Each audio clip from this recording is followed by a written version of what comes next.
say more? How about say less? How about say it ain't so? How about say this song is pretty good?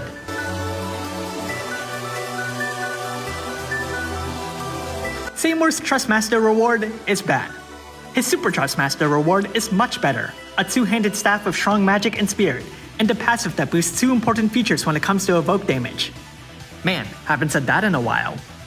On to his active abilities. Seymour has a lot of magic spells, but not a single one can be awakened.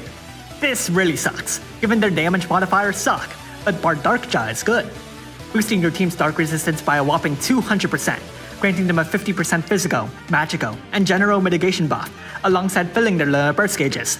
This one ability puts the rest to shame. Now onto his bad abilities.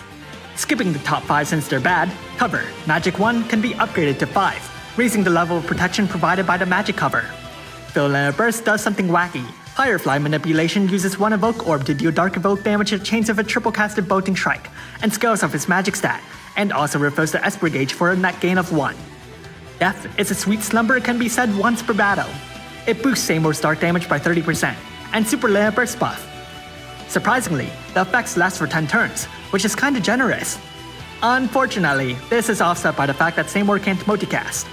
I have no idea if this is a reference to something. Passives. With his Trustmaster reward or Super Trustmaster reward equipped, Seymour gets 500 magic and spirit, more stats than paired with Esper, and gets a small equipment magic boost when carrying a single weapon. Even though his kit is tied to evoke damage, he still gets 4 strong killers, and really appreciates the new evoke damage boost, Lunar Burst damage, and Lunar Burst regen, especially given the fact that his Lunar Burst cost skyrocketed. He prefers to carry a single weapon, meaning have to capture the chain Lunar boost.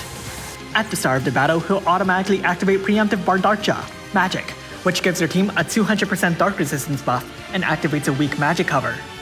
His normal attack has been changed to Attack, which has the much better effect of boosting the damage modifiers of your team's evoke abilities. He can also further boost dark damage when evoking Anima. At EX plus 2 he gets Warring Spirit. At EX plus 3 he gets 500 magic and spirit. He's also got a nice starting spread of elemental resistance. Let's look at his Lunar Burst. It deals non-elemental magic damage and gives Seymour a strong magic reaper killer. Unfortunately, given the way this attack is scripted, it can't take advantage of elemental attributes, which is a shame given its big modifier.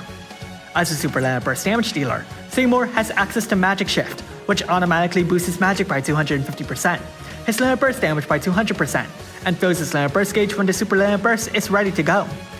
The Super Lunar Burst deals dark evoke damage that scales off his magic stat, gives your team a 60% physical and magical mitigation buff against humans and reapers, and a 60% magical and general mitigation buff.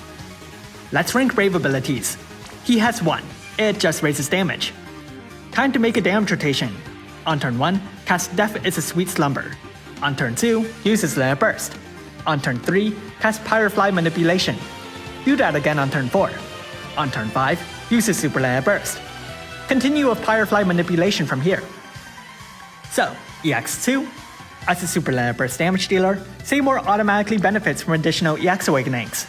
Warring Spirit gives you an instant Lunar Burst, which really isn't that much to get hyped about, and EX plus 3 is stats, which is stats. So how good is Seymour? Well, he can't multicast. No matter how I praise his abilities, it doesn't change the fact that he's a bag of tricks but can only put them out 1 turn at a time.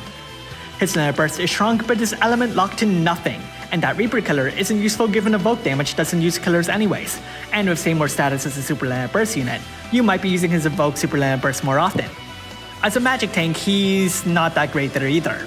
His abilities are fine, but that really distracts from what he's missing, like Provoke of any kind, Breaks of any kind, Evasion of any kind, and though his dark resistance is excellent, he doesn't have anything else.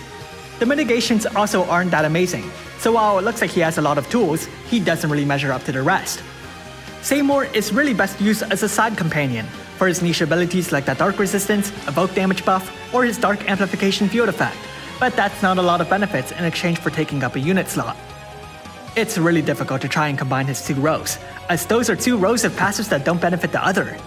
He's slow, element locked, and I had to edit in this good music just to make sure you stay until. Thanks for watching, and if you like this video, leave a like and subscribe. Comment below how far you can take Seymour. I can't take him far at all.